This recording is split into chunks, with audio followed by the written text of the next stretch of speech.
Drain, दोहरे, minor ये सब बदल दिए और ड्रेन जहाँ बनाई है उससे 1 मीटर या 1 किलोमीटर दूर वो दोहरा दे दिया।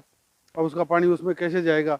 दूसरे का बीच में खेत आ रहा है और ड्रेन जहाँ बनाई है पानी निकलने के लिए उसमें मतलब ट्रैक्टर वगैरह आ रहे नहीं निकल सकते। काशकार कैसे आएगा उसमें? बिजली की लाइनें भी अभी इन्होंने जो है करेक्शन नहीं की है।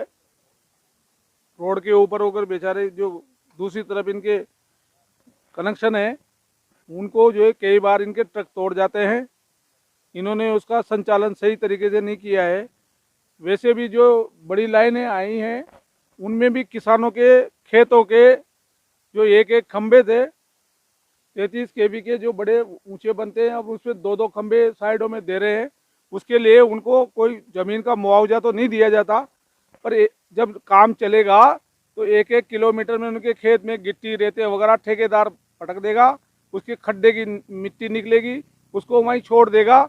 इस तरह से वो किसान बर्बाद हो जाएगा। उसकी 1 बीघा खेती कम से कम 10 20 साल तक बर्बाद रहेगी। उसके लिए कोई ये नहीं है इनके पास प्रावधान। पिक्चर खड़ा हुआ है, यही किसानों की इसमें इस प्रकार की कमी है कि किसानों के लिए बहुत बड़ा दुखदाई हो रहा है। ये गडकरी जी के सपनों का रोड बन रहा है और किसानों के सपनों का भी रोड है, पर ये जो सपना दिखाया जा रहा है तो किसानों के ऊपर बहुत बड़ा कुटारा घात भी किया जा रहा है। इसमें प्रशासनिक अधिकारी, जनप्रतिनिधि वगैरह वह उदासीनता बरत करके कहीं कोई ध्यान नहीं दिया जा रहा। जो अंडरपास जो बनाए जा रहे हैं गाँव के जाने के लिए, खेतों पर जाने के लिए, तो एक तो वो गहराई में दिए जा रहे हैं। जब गहराई में दिए जा रहे हैं तो उनमें 8 महीने, वर्ष भर से 8 महीने तो उसमें पानी भरा रहेगा और यदि इसको ऊपर उठाया जाता है तो उसकी ऊंचाई इतनी कम रहेगी कि हमारी जो खेती में काम आने वाली कंबाइंड मशीनें या बड़ी मोटरें वगैरह जो भी आएगी वो उसमें से सुगमता से निकल नहीं पाएगी। तो किसान इन साधनों को कैसे निकाल पाएगा? भारतमाला प्रोजेक्ट में किसानों और आम जनता के लिए आने जाने का रास्ता बिल्कुल ख़त्म कर दिया गया है। पहुंचने ना किस खेतों तक पहुंचने का रास्ता है, ना अंडरपास तक पहुंचने का रास्ता है। जो इन्होंने 500 मीटर पे जो रास्ता दिया है उस तक पहुंचने के लिए तो कम से कम मार्ग मिलना चाहिए ना। तो उसके लिए हम ये निवेदन करते हैं कि साइडों में 2 लेन बनाई जाए और खेती और आम पब्लिक के लिए सुविधा दी जाए।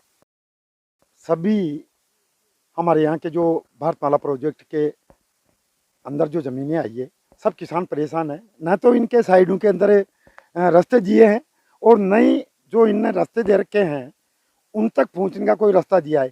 और हम प्रशासन से, जिला प्रशासन से या राजनीतिक क्षेत्र से भी ये मांग कर रहे हैं, लेकिन कोई इसको जानबूझ के टाल रहा है, कोई इस पर ध्यान नहीं दे रहा और किसानों के लिए बहुत बड़ी समस्या खड़ी हो गई है। किसान संगठनों द्वारा ये इस बात में अवगत करवाया गया है कि एनएच का जो काम चल रहा है उसके बाद उनके जो रास्ते वगैरह हैं वो अवरुद्ध हो गए। तो जब ये समस्या सामने आई और तो सीएडी के जो एडिशनल कमिश्नर साहब हैं उनकी अध्यक्षता में एक कमेटी बनी, श्रीमान जिला कलेक्टर महोदय के भी निर्देश थे, तो हम सभी साथ थे। एनएच के अधिकारी भी थे, सीएडी के भी थे, किसान संघ के प्रतिनिधि भी थे। तो जब सारी साइट्स को देखा गया तो ये आया कि कई जगह पर जो ड्रेन्स हैं, अलॉन्ग द ड्रेन जो रास्ते थे वो एनएच बनने से अवरुद्ध हुए हैं। तो इस बाबत अभी हाल ही में कमिश्नर साहब ने भी मीटिंग रखी थी और हम लोग अपनी मीटिंग की रिपोर्ट, जो कार्रवाई रिपोर्ट हम दे चुके हैं। और जिस तरह से कमिश्नर साहब की बैठक हुई और एनएच के जो अधिकारी थे उन्होंने ये कहा है कि भाई ये जो रिपोर्ट आई है, इस रिपोर्ट में जो भी बिंदु उठाए गए हैं, जो समस्याएं हैं या समाधान हैं, उनको उनकी तरफ से हाई लेवल पे भेज दिया गया है। और अब वहाँ से जैसे ही कोई आश्वासन मिलता है या कोई चेंजेस होते हैं तो समाधान किया जाएगा। इस संबंध में अधिकारियों ने पहले तो सुनवाई नहीं की और जब अब मुद्दा किसानों ने बंद तक का आह्वान कर दिया, इस प्रोजेक्ट का काम रोकने की बात कही जा रही है, धरना प्रदर्शन के काम अब शुरू होने वाले हैं, तब प्रशासन जागा है। लेकिन अब काफ़ी देर हो चुकी है क्योंकि कई जगह पर स्ट्रक्चर तैयार हो गए हैं जहां पर बड़ा ड्रेन बनाकर पानी को निकाला जाना था, लेकिन उसकी जगह पर यहां पर सीमेंट के पाइप डाल दिए गए हैं जो कि काफ़ी छोटे हैं। किसानों को निकलने का रास्ता भी नहीं मिल पा रहा है। मनीष गौतम, ईटीवी भारत, कोटा।